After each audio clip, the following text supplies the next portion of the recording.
Welcome to Chapter 4. So in Chapter 4, we're mostly going to be dealing with how cells both get or create and use energy.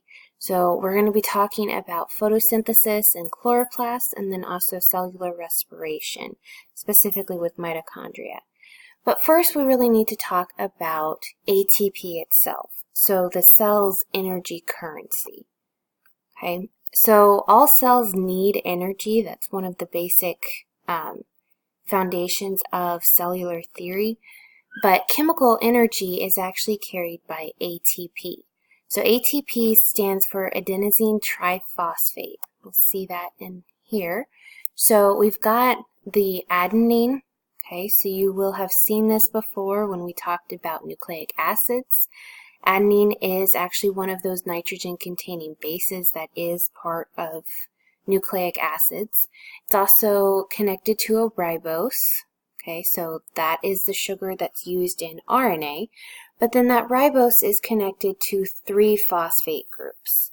Okay, now each of those 3 phosphate groups has a negative charge on it.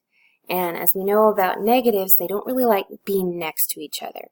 So those 3 phosphate groups are trying to get as far away from each other as possible while still being bonded to each other. Okay, and that is why ATP is known as a high energy compound. It's because it's got all 3 of those negative charges shoved right on top of each other. So molecules in food actually store chemical energy in complexes of glucose. So we've talked a little bit about this. So here is your glucose molecule. Okay. Sorry, that's Potter. Give me a second. So glucose is a ring of carbons. It's got 5 carbons in the ring with 1 on the outside of the ring here. And then it also has an oxygen that closes the ring. But glucose can actually be bonded to other glucose molecules in a lot of different ways to form different macromolecules.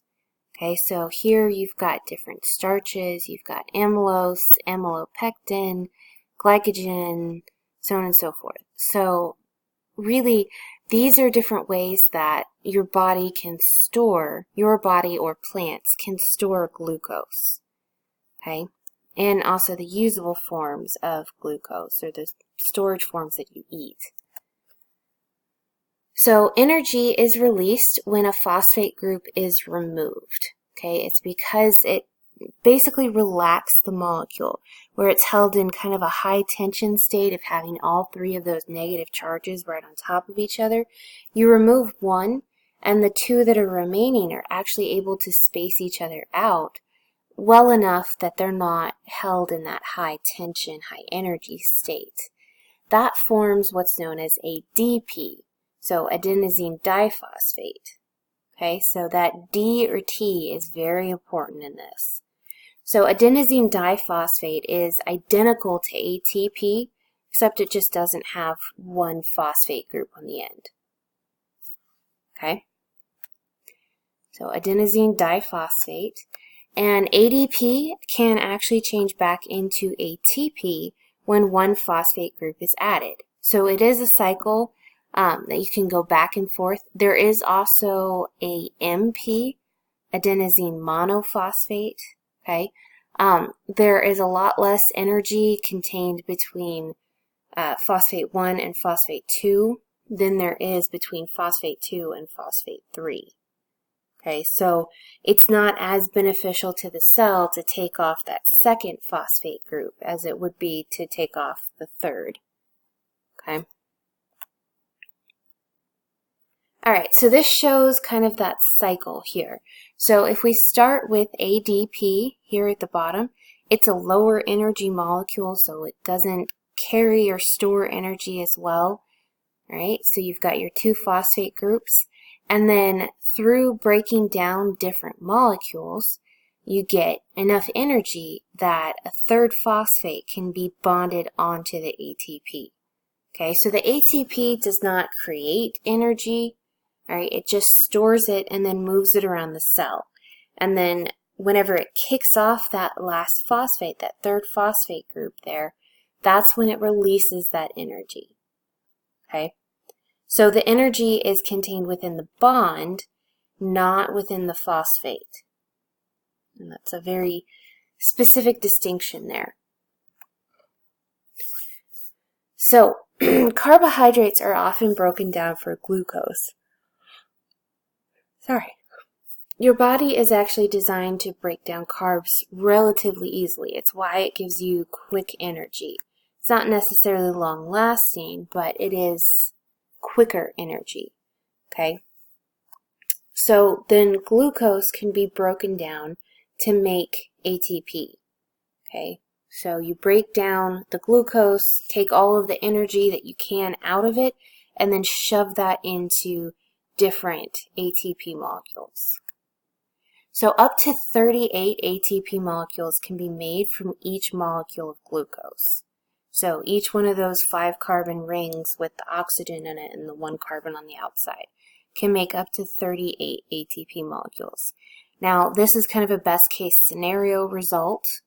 Okay, there's actually a lot of debate as to how much ATP can actually be made using 1 molecule of glucose, but it's around 38.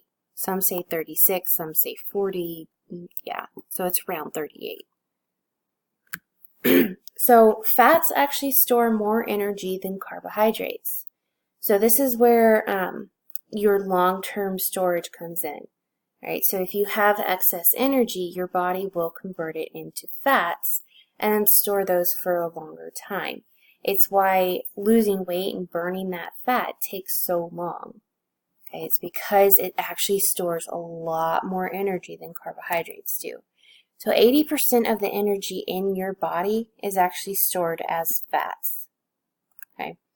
And you can actually get around 146 ATP molecules from 1 triglyceride, so 1 lipid, versus the 38 from 1 carbohydrate.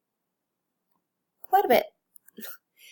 Proteins are actually the least likely of these 3 organic molecules to be broken down for ATP, simply because they are used in so many other processes, and they're important in those processes just the way they are. Okay, if you start breaking down proteins to get the energy out of them, I mean, then you end up with all this energy and you don't have any enzymes or proteins or anything that can do anything with the energy. So amino acids are not usually needed for energy. Basically, if the body starts breaking down protein, that is actually a really bad sign. And also proteins only store about the same amount of energy as a carbohydrate. So again, if you have carbohydrates or lipids available, the body will instantly go into breaking those down before breaking down protein.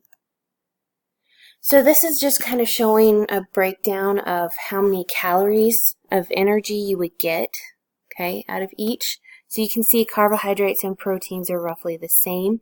Lipids, however, are more than double, okay? And if you remember from our organic food or organic molecules in food project, you saw that as well, that fats had a lot more calories in them. Okay, and then again, nucleic acids don't get broken down for energy, or else, you know, every single cell in your body would be in trouble. Okay, so energy for the cells comes from 4 major places.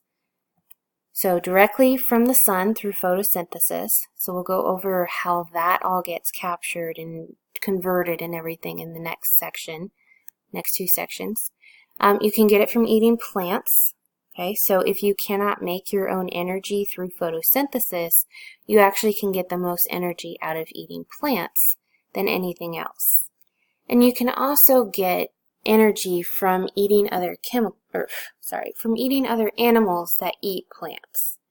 Okay, so generally with this, you have to eat more of the animal to get the same amount of energy, because that animal has used up some of the energy from those plants before you came around and ate them.